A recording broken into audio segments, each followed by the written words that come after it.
Hello बच्चों, आइए प्रश्न को देखते हैं। यदि f जो है r से r में fx बराबर में x plus sine x plus 7 द्वारा परिभाषित है, तो f का मान मतलब f एकेकी है, आच्छादक है, बहुएकी है या अंतःक्षेपी है। चारों विकल्पों में सही विकल्प का चयन करते हुए हमें बताना है और प्रश्न को हल करना है। प्रश्न को हल करने से पहले इसकी मुख्य अवधारणा के बारे में चर्चा कर लेते हैं। मुख्य अवधारणा, अब देखो हमें पहली चीज चर्चा ये करनी है कि एकेकी और आच्छादक क्या होते हैं। तो सबसे पहली चीज, मैं कोई भी फलन मान लेता हूँ। मान लो y बराबर में fx कोई फलन दे रखा है और यहाँ पे मैं कुछ इस तरह से बोलूं कि fx1 बराबर में fx2 दे रखा है। और यहाँ पे अगर दो केस मेरे पास मिलेंगे, पहला केस तो ये है कि x1 बराबर x2 मिल जाए और दूसरा केस ये है कि x1 का मान x2 के बराबर नहीं मिले। तो इस केस में तो अपने पास जो है एकेकी मिल जाएगा ये फलन, और इस केस में ये एकेकी नहीं है, मतलब बहुएकी मिलेगा।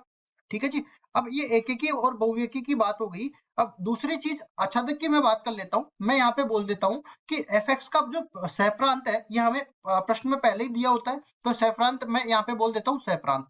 और परिसर जो है इसका, अगर मैं बोलूं सहप्रांत जो है अगर परिसर के बराबर हो जाए, तो यहाँ पे मैं बोलूंगा ये जो फलन है ये आच्छादक फलन है। अगर ये सहप्रांत परिसर के बराबर नहीं हुआ तो वो आच्छादक नहीं होगा, और आच्छादक नहीं होगा तो अंतःक्षेपी होगा। तो सीधा सा मैं यहाँ पे बोल देता हूँ कि सहप्रांत का मान अगर परिसर के बराबर नहीं मिला, परिसर के बराबर नहीं मिला, तो ये आच्छादक नहीं होगा, मतलब अंतःक्षेपी फलन होगा, अंतःक्षेपी फलन।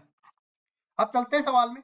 सवाल में हमें जैसा कि बोला गया है, f जो है r से r में परिभाषित है। तो यहाँ पे देखो प्रांत, सहप्रांत और परिसर क्या होते हैं मैं पहले बता देता हूँ। प्रश्न को देखते ही सहप्रांत का मान पहले से दे देते हैं कि जो x के जो भी अवयव आएंगे उनके जो प्रतिबिंब मिलेंगे वो इस सहप्रांत के समुच्चय के अंदर मिलेंगे। और यहाँ पे देखो प्रांत की मैं बात करूं तो fx में x के वो मान जिनके लिए fx परिभाषित हो प्रांत कहलाते हैं। ठीक है जी।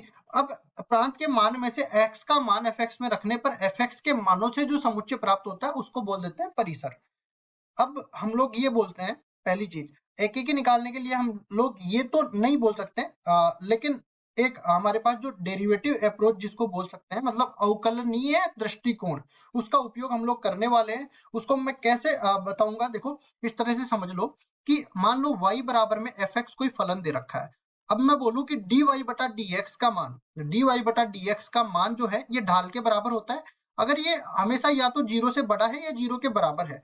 या दूसरी चीज, ये dy बटा dx का मान जीरो के बराबर है या जीरो से छोटा है। इसका मतलब ये है कि इसका ढाल हमेशा बढ़ता हुआ चला जा रहा है, और इसका मतलब है इसका ढाल हमेशा घटता हुआ चला जा रहा है। अगर बढ़ता हुआ चला जा रहा है इसका मतलब ये वर्धमान फलन है।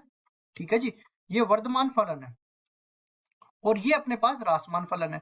तो जब भी हमें वर्धमान या रासमान फलन मिल जाए तो हम लोग कहेंगे कि वो एकेकी फलन है, मतलब हमेशा वर्धमान। कुल मिला के मैं इस तरह से बोलूंगा कि अपने पास जो भी समीकरण दे रखा है ना, उसके वक्र को कोई भी क्षैतिज रेखा एक से ज्यादा बिंदुओं पर काटती है तो वो एकेकी नहीं होता। ठीक है, और वर्धमान है या रासमान है, तो वर्धमान का मतलब ये होगा कि वो लगातार बढ़ेगा, और रासमान का मतलब ये होगा कि x के मान बढ़ने पर वो लगातार घटेगा। तो इस तरह से कोई भी हम लोग क्षैतिज रेखा खींचते हैं ना यहाँ पे, वो क्षैतिज रेखा इसको एक से ज्यादा बिंदुओं पर कहीं पे भी नहीं काटती। ठीक है, केवल एक बिंदु पर इसको प्रतिच्छेद करेगी।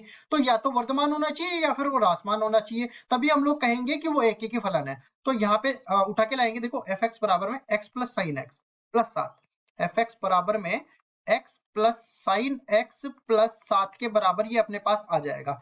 तो कुल मिला के हम लोग इसको बोलेंगे क्या, देखिए ये अपने पास इसको अवकलन करेंगे एक बार तो f डैश x के बराबर मिल जाएगा, जो कि अपने को मिल जाएगा एक माइनस में एक प्लस में कोस x के बराबर, एक प्लस में कोस x के बराबर मिल गया। अब देखो हम लोग जानते हैं कि कोस x का जो मान है, कोस थीटा का मान -1 से लेके +1 के बीच में होता है।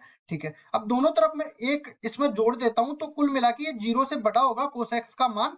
और यहाँ पे देखो एक बीच में मैंने नहीं जोड़ा है, यहाँ पे भी तो एक जोड़ना पड़ेगा। तो ये अपने पास मिल जाएगा +1 छोटा या बराबर होगा 2 से, मतलब f डैश x का जो मान है वो 0 से बड़ा होगा और 2 से छोटा होगा। कुल मिला के ये f डैश x का मान अपने को 0 से बड़ा मिलेगा या 0 के बराबर मिलेगा। तो यहाँ से बिल्कुल तय है कि ये एक वर्धमान फलन है, और वर्धमान फलन है तो हम लोग डायरेक्ट कह सकते हैं कि ये एक एकेकी फलन है। एकेकी मतलब कि अगर देखो ए विकल्प बिल्कुल सही हो गया और ए विकल्प सही हो गया तो बहुएकेकी नहीं होगा, मतलब सी विकल्प अपने पास गलत हो गया। अब आच्छादक और अंतःक्षेपी की बात कर लेता हूं। तो देखो इसमें इस तरह से समझो क्या कि fx का मान अपने को किसके बराबर दे रखा है, x plus sine x plus 7 के बराबर अपने को दे रखा है। अब देखिए, देखो पहली चीज हमें ये तो पता लग गया कि एक वर्धमान फलन है, मतलब ये बढ़ता हुआ चला जाएगा। अब हम लोग देखो यहाँ पे x का मान कहां से कहां तक रख सकते हैं, x का मान वास्तविक संख्याओं में कहीं पे भी रख सकते हैं।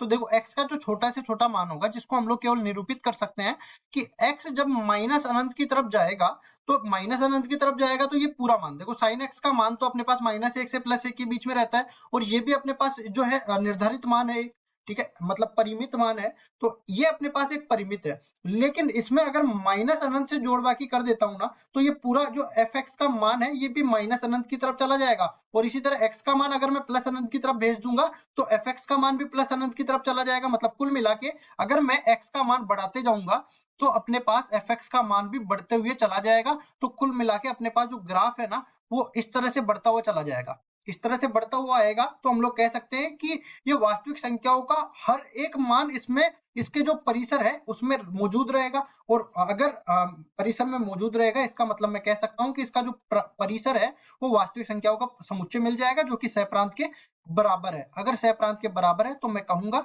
कि ये एक आच्छादक फलन है, आच्छादक फलन है। और अगर आच्छादक फलन हो गया तो अंतक्षेपी तो अपने आप ही गलत हो गया। तो देखो बी विकल्प सही हो जाएगा, डी विकल्प गलत हो जाएगा, ए और बी विकल्प बिल्कुल सही उत्तर हो जाएंगे। आशा करता हूँ ये सवाल आपको समझ में आया होगा। धन्यवाद।